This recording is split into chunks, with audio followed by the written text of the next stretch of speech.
Dishonour के बाद दूसरा टॉपिक है रिन्यूअल ऑफ बिल। रिन्यूअल का मतलब क्या होता है? बिल एक डिसऑनर किया गया और नया बिल बनाया गया उसके बाद, इसी को कहते हैं क्या? Renewal of bill. ठीक है। On 1 August 2022 A sold goods of the value of 20,000 to B plus CGST and SGST 9% each. कह रहे ए ने सामान बेचा है 1 अगस्त 2022। एंट्री क्या बनाएगा? ये किसको बेचा? इसने बी को बेचा है। B debit to sales. अच्छा, जीएसटी की भी बात कर दी इन्होंने। जीएसटी जब भी हो सेल्स के साथ सेल्स साथ लगा देना, परचेज के परचेज साथ लगा देना। और बेचते समय जीएसटी मिलती है कि देता है? मिलती है। बेचते समय जीएसटी मिलती है, और मिलती हुई चीज को आउटपुट बोलते हैं।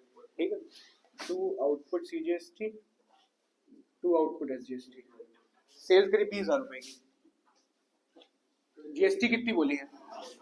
9% ईच। तो 20,000 का 9% कितना आएगा? 1,800 आएगा। तो 1,800 सीजीएसटी और 1,800 आईजीएसटी, टोटल कितना बन रहा है? 23,600। 23,600 रुपए अब ये बी से लेगा। बी के नाम के आगे पूरे लिखना 23,600। बी के एंट्री हो जाएगी। बी ने परचेज करें, परचेजेस अकाउंट डेबिट, और सेल के साथ जीएसटी चिपका दी थी, तो यहाँ पे इसके परचेज के साथ लगा देना, है ना। और जब जीएसटी दे रहा है, परचेज कर रहा है, मतलब दिए होंगे, और देते हुए जब देते हैं ना, तो इसको इनपुट बोलते हैं। Input CGST, input SGST. 2A सही है। परचेज कितने करें? 20,000 के। जीएसटी का मामला निकाला था 1,800, दोनों 18,1800 है। 23,600। We pays 3,600 in cash and accepted a bill for balance amount for 2 months। 23,600 रुपए इनको लेने, ए को। किससे लेने? बी से। तो इनके पास रास्ता है, बिल बनवा ले या कैश ले ले। तो इन्होंने 3,600 कैश ले लिया, मतलब इन्होंने, बी ने 3,600 रुपए इधर पे कर दिए। तो पहले पे की एंट्री बना देते हैं। 1 अगस्त को, सेम डेट 2022, पैसे आ रहे हैं, कैश में आ रहे हैं। कैश अकाउंट डेबिट टू, किसने दिए हैं? बी ने दिए। कितने दिए? 3,600। इनके यहाँ भी क्या होगा? गया होगा, गया होगा, दिया होगा। किसको दिया है? ए डेबिट टू कैश, सेम तारीख 1 अगस्त 3,600। 3,600 का सेटलमेंट हो गया यहीं पे। कितने लेने बचे? 20,000। कह रहे बैलेंस का बिल बनवा लिया गया है। तो इन्होंने बिल लिखा, इन्होंने एक्सेप्ट करा, बिल किसके पास आया? ए के पास। 1 अगस्त एंट्री क्या करेगा? बिल रिसीवेबल डेबिट टू, किसने दिया है? बी ने दिया। कितने का बैलेंस बोला है? मतलब 20,000। बिल जाएगा इनके पास से, किसके पास जा रहा है? ए के पास। A debit to bill payable 20,000। आगे लिखा है on the due date B expressed his inability to meet the bill and offer to pay 8,000 in cash. कह रहे बी, जब ड्यू डेट आई, बी ने कहा पैसे नहीं दे पा रहे। तो एक टाइप का ये क्या है? ये डिसऑनर्ड हो गया। जब बिल की डेट आई, ए गए बी के पास लेने, तो बी ने कहा पैसे यार अभी नहीं है। लेकिन यहाँ पे देखो तो नोटिंग वोटिंग की बात नहीं करी, करी है? नोटिंग चार्जेस की नहीं करी है, तो इसमें तुम नोटिंग चार्ज मत डालना। नॉर्मली पीछे तुमने पढ़ा डिसऑनर, नोटिंग चार्जेस भी थी उसके अंदर, यहाँ पे है नहीं बोला है। तो डिसऑनर की एंट्री करना, डिसऑनर की एंट्री कैसे होती है? उल्टी एंट्री। लेकिन नोटिंग चार्जेस मत डालना, ठीक। बस डिसऑनर हुआ है, नोटिंग चार्जेस नहीं इसके अंदर। तो ऑन द ड्यू डेट कब आएगी? अगस्त को हुआ है, बिल कितने महीने का था? 2 मंथ्स। टाइम कब आएगा? अगस्त बीतेगा, सितंबर बीतेगा, 4 अक्टूबर डिसऑनर की एंट्री होगी। डिसऑनर की एंट्री कैसे होगी? Reverse entry. इनको और इनको रिवर्स कर दो। एंट्री क्या बन जाएगी? बी को क्रेडिट करा था, बी को डेबिट कर दो, बिल को टू बी आर। ये तो कैश की थी ना, इसको मत देखना, ये एंट्री है। ये बी आर डेबिट था, क्या कर दिया? क्रेडिट। बी क्रेडिट था, क्या कर दिया? डेबिट। कैंसिल हो गया बिल 20,000 रुपए। बीइंग बिल कैंसिल लिख दो, डिसऑनर होता है ना, तो नोटिंग चार्जेस वगैरह लग जाते हैं। नोटिंग चार्जेस नहीं बात करी, रिवर्स एंट्री करी, कैंसिल हो गया। इनके यहाँ भी होगा। 4 अक्टूबर को इन्होंने भी बिल कैंसिल करवा लिया एक तरीके से, बस इसकी reverse. Bills payable debit to A 20,000 रुपए। डिसऑनर पीछे सीख ही चुके हो तुम, बस उसमें नोटिंग चार्जेस थी, इसमें नहीं है। आगे लिखा था inability to meet the bill and offer to pay 8,000 in cash, और उसने 8,000 रुपए कैश में भी दिए। कैंसिल हुआ, इसके बाद क्या करोगे? 4 अक्टूबर को और कैश आया, एंट्री क्या बनेगी? Cash account debit to B 8,000 रुपए। ये पेमेंट करेंगे, क्या एंट्री बनाएंगे? ए डेबिट टू कैश, किस तारीख को? 4 अक्टूबर 8,000 रुपए। And accepted a new bill for the balance plus interest eight 15% for 3 month. और फिर उसने कहा बाकी अमाउंट का नया बिल बना लिया जाए और उसमें ब्याज को ऐड ऑन कर देना। ठीक, नया बिल बनाने का मतलब क्या है कि अब यहाँ 4 अक्टूबर है, कह रहे 3 महीने बाद फिर पैसे देंगे हम। कितने रुपए देंगे? 12,000। तो नए बिल बनाने की बात हो गई। तो ये एक्स ऐसे राजी, ए ऐसे राजी नहीं होगा। ए कहेगा हमें अब तुम ब्याज भी देना। हम तो वेट कर चुके थे 1 अगस्त से 4 अक्टूबर तक वेट कर चुके थे ना, और वेट कराने जा रहे हो, और अगर और वेट कराने जा रहे हो तो ब्याज लगा देगा फिर वो। ठीक है, और ब्याज कैश में लगा रहा है, कह रहा है बिल में जोड़ देना। क्या कर रहा है? बिल में जोड़ देना, कैश में नहीं ले रहा है। तो ब्याज को तुम्हें ड्यू कराना पड़ेगा, तभी काम बनेगा।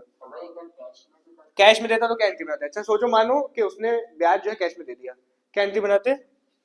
4 अक्टूबर को बनाते कैश अकाउंट डेबिट, और इंटरेस्ट प्रॉफिट है लॉस है? प्रॉफिट है, प्रॉफिट क्रेडिट होते हैं टू इंटरेस्ट। सही है। कैसे अमाउंट निकालना भी निकालते हैं। इनके भी एंट्री बनती, इनके इंटरेस्ट क्या है? प्रॉफिट है लॉस है? लॉस है, लॉस डेबिट होते हैं। इंटरेस्ट अकाउंट डेबिट, ये एंट्री बनती, पर कैश में नहीं हुआ है। तो कैश लिखना सही है? नहीं लिखना सही। फिर क्या हुआ है? कह रहा बिल में जोड़ देना। और जब बिल में जोड़ा जाता है तो एंट्री ये बनाओगे ही बनाओगे, बनानी जरूरी है, ड्यू कराना जरूरी है। हाँ सेम एंट्री, बस कैश मत लिखना। कैश की जगह जिसके ऊपर उधारी दे रहे हो ना उसका नाम लिखना। किसके ऊपर उधारी दे रहे हो? बी के ऊपर। ये जो है आप इंटरेस्ट को उधार बनाए दे रहे हो, किसके ऊपर बना रहे हो? तो इसको कहते हैं ड्यू कराना, बीइंग इंटरेस्ट ड्यू। ठीक है, इनके यहाँ क्या बनाओगे? कैश हटा के क्या लिख दिया जाए? ए लिखोगे बीइंग इंटरेस्ट पेबल। अच्छा ब्याज का अमाउंट कैसे निकाला जाए? ठीक है, 12,000 रुपए का बिल बनवा रहा है नया, है ना? कितने का बना रहा है? 12,000 का। ब्याज का रेट दिया हुआ है? दिया हुआ था। क्वेश्चन का 15%, लेकिन पर एनम, पूरे साल का। तो क्या पूरे साल का लगा दोगे? पूरे साल का लगाएंगे। कितने टाइम का लगाएं? क्यों 3 महीने का? क्योंकि आगे पैसे कितने देर बाद मिलेंगे। अब नया बिल जो बनवाने की बात हुई है उसका कह रहा है पैसा 3 महीने बाद देंगे, तो ब्याज बस 3 महीने का लगेगा। ठीक है, 15% है, तो 15/100 इंटू 3/12, देखो कितना आ रहा है? 450 रुपए। यहाँ भी 450, यहाँ भी 450, यहाँ भी 450। तो अगर ब्याज कैश में हो रहा है बहुत अच्छी बात है, कैश में नहीं भी हो रहा है तब भी हमें ड्यू कराना पड़ेगा। इसे ड्यू कराना कहते हैं एक तरीके से। ठीक है, इसके बाद अब बिल आ जाएगा। किसके पास बिल आएगा? नया बिल बन रहा है ना, 4 अक्टूबर को बिल आ जाएगा ए के पास। नया बिल आएगा मतलब बीआर डेबिट, फिर से डेबिट टू किसका नाम लिखा जाए? बी का। कितने रुपए का बिल आएगा?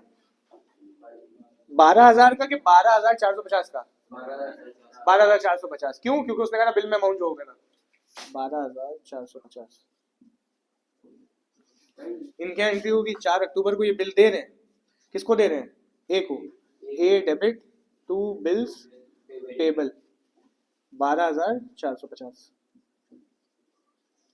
आगे क्या लिखा हुआ है? On maturity this bill was duly met by A. और जब टाइम आया तो पैसे मिल गए। टाइम कब आएगा? 3 महीने बाद, है ना? अक्टूबर से नवंबर 1, दिसंबर 2, जनवरी 7 जनवरी, 4 जनवरी को 3 महीने हो गए, 7 जनवरी को पेमेंट आएगा। 2023 7 जनवरी। पेमेंट की एंट्री क्या होती है? Bank debit to bill receivable 12,450। क्या भी एंट्री हो जाएगी?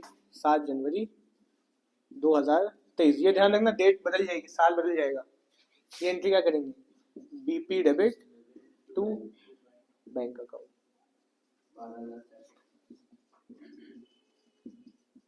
क्या क्या हुआ एक बार शॉर्ट में देख लेते हैं। जैसे क्वेश्चन ने कहा एक एक सेंटेंस पढ़ना फुल स्टॉप तक और एंट्री करना।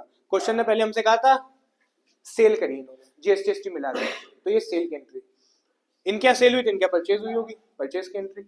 फिर क्वेश्चन ने कहा कि 3600 रुपए कैश दे दिया, किसने? बी ने ए को। देखो कैश आ गया, 3600 रुपए आ गया, उनके से कैश पे हो गया। फिर बात हुई कि बैलेंस अमाउंट का बिल बना लिया गया। देखो बैलेंस अमाउंट का बिल बन गया, बिल आया इनके पास से बिल गया। ठीक, इसके बाद बात हुई कि बिल डिसऑनर्ड कर दिया, लेकिन डिसऑनर्ड नहीं कहा, कहेंगे कैंसिल कर दिया। डिसऑनर्ड में तो नोटिंग भी हो जाती है, नोटिंग नहीं, कैंसिल कर दिया तो उल्टी एंट्री, इसकी रिवर्स एंट्री। देखो रिवर्स एंट्री बन गई। इनके यहाँ भी देखो इसकी रिवर्स एंट्री, खत्म हुई बात। उसके बाद उसने 8,000 रुपए कैश पकड़ा दिए, कैंसिल कराते ही नाराज ना हो, नोटिंग ना करे, उसने 8,000 दे दिए। देखो 8,000 की एंट्री, ठीक। इनके यहाँ से 8,000 जाने की एंट्री। फिर उसने कहा नया बिल बनाओ और ब्याज उसी में जोड़ देना।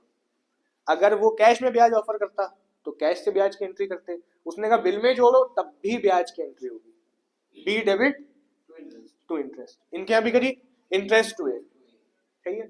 अब नया बिल बनाया, नया बिल तुम्हें बनाना आता है भाई, इनके पास बिल आएगा, इनके पास से बिल जाएगा, B R debit to B, A debit to B P. Time आया, पैसे मिल गए। डेट का ध्यान रखना, जैसे बोलता है एंट्री करते हैं।